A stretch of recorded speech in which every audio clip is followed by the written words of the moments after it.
Hi, my name is Rodney Coates, and today I will be informing you about the process of CPR, otherwise known as cardiopulmonary resuscitation. But today we're going to perform it specifically on an infant. So as you can see, my child is unresponsive. The first thing to do is to check the child to see if they're going to respond, and you would do it by flicking the soles of the child's feet.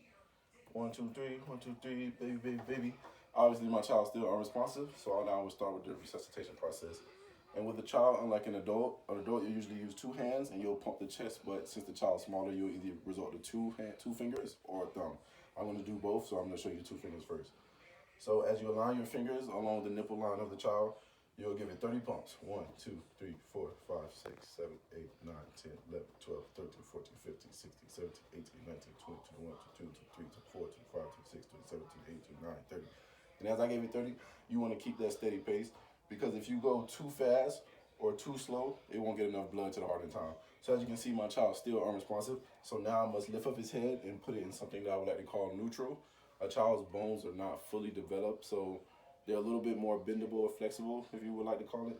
So if you bend the head up too far, it would cut off the child's breathing even more, and they might swallow their tongue.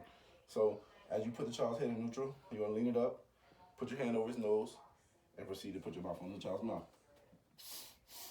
And as you can see, I only use the air in my jaws because I'm a full-grown adult and our lungs are obviously bigger than the child's. You don't want to overfill his lungs and that will result in killing the child. So you will only use the amount of air that you can fit in your jaws, which is why I resorted to only two puffs. So as you can see, my child is still unresponsive. So you're going to repeat the process. So as I repeat the process this time, I'm going to do this time with my thumb. So as you want to do it with your thumb, you do not want to turn your thumb this way because that will result of punching the child in the face, which that's not going to help. So you either put your thumb this way, or this way. And as you're pushing down, you only want to push down 1.5 inches because the child's chest is not fully developed. You don't want to damage the child's organs. So as I'm pushing down, and you want to keep it at a steady pace like I said before.